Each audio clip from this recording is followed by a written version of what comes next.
Hi, I'm Sandy, and meal planning for me isn't about cooking or planning out my menu all weekend long. It's about finding at least 2 recipes with overlapping ingredients and some extra time where I can get a head start on at least one of my dinners.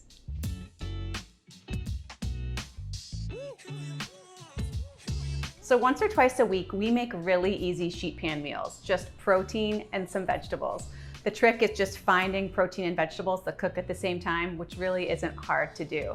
So today I'm going to be making roasted salmon and vegetables and some mashed potatoes. But not just enough mashed potatoes for tonight, I'm going to save the extra and make potato tacos tomorrow night.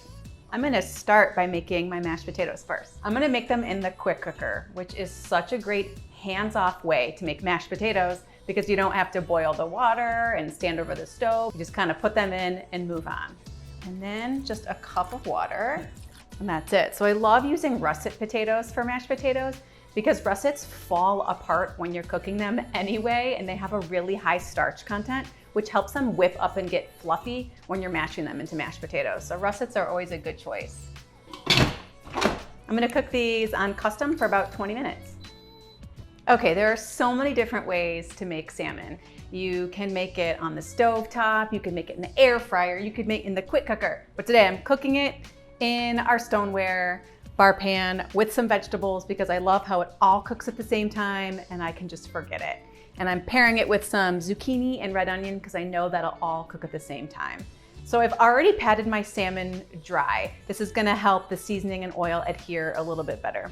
I'm gonna brush it with just a little bit of oil, really easy. And then I'm just gonna season it with a little bit of lemon garlic. We love lemon garlic on our salmon. These are nice big pieces of salmon. One of the reasons I picked zucchini, squash, and red onion because I know it'll cook at about the same time as the salmon.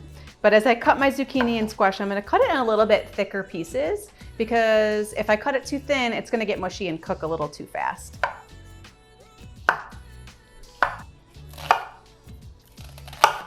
Just gonna season these with some oil and salt and pepper. Looking good. Now in the oven for about 12 to 14 minutes. Okay, so my mashed potatoes are all ready. I have to say, I think making mashed potatoes in the quick cooker is probably my new favorite way to make it. So I'm just gonna season these with some butter and some salt. When you're making extra ingredients for the next day, it's really important just to keep your seasonings really simple, and then you can customize it depending on what you're making. Get these mashed up. So mashed potatoes are kind of a little unexpected when it comes to using them the next day, but some other uses would be for shepherd's pie as your topping, or you can even make potato pancakes with mashed potatoes. But I have to say, potato tacos are a really unexpected, delicious dinner that my family loves. So I'm gonna transfer about half for tomorrow. Woohoo, look at these. So fluffy and good.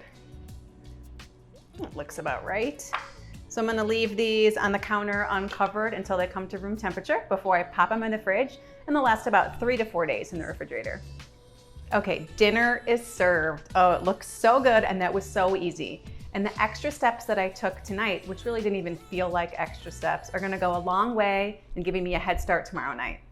Okay, so today I'm making my potato tacos, and I already have a great head start on my meal because my mashed potatoes are done. So all I'm gonna do is add some pepper jack cheese, give it a little bit of spice. You can really use any type of cheese. Cheddar would probably be okay.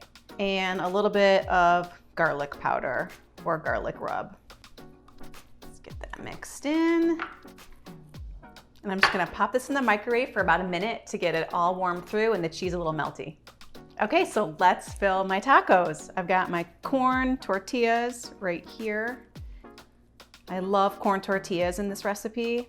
Truth be told, I could only find the little ones. The bigger ones I like a little bit better, but you could also use flour in this recipe too, but I love how the corn crisps up. I think the flavors just work better together. I'm gonna give these a spritz so they crisp up better.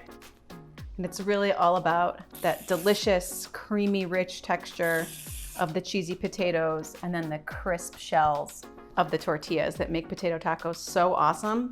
Plus, I'm gonna make this delicious crema to go with it. It's gonna tie everything together. So I saved a little bit of my red onion from yesterday. I'm gonna add a little red onion to a few of these. Okay, these are gonna go in the air fryer, an air fry setting for about 10 minutes, and I will go ahead and rotate the trays halfway through. And while these are cooking, I'll work on my crema. So I've got some sour cream in my manual food processor, about 3/4 of a cup. Then I have some queso fresco. Queso fresco is mild, milky, fresh, and has like a little trademark sour flavor that makes it so delicious in this crema. Just crumble that in there. Sometimes when I make these tacos, I like to save the crema, save it left over, and just use it on so many different things. Even French fries or chips, vegetables. Then I've got some cilantro and a 1/2 teaspoon of our chili lime rub. So pretty, nice little kick of flavor. Let's get this mixed up. All right, that is looking so good. So my tacos are ready. A good tip is to let them sit out for just a couple minutes when they come out of the air fryer to let them crisp up. So there you go. Meal planning doesn't have to be something you spend all weekend on. For me, it's about finding 2 recipes with overlapping ingredients and at least 1 recipe with really minimal active time so I can get a head start on tomorrow.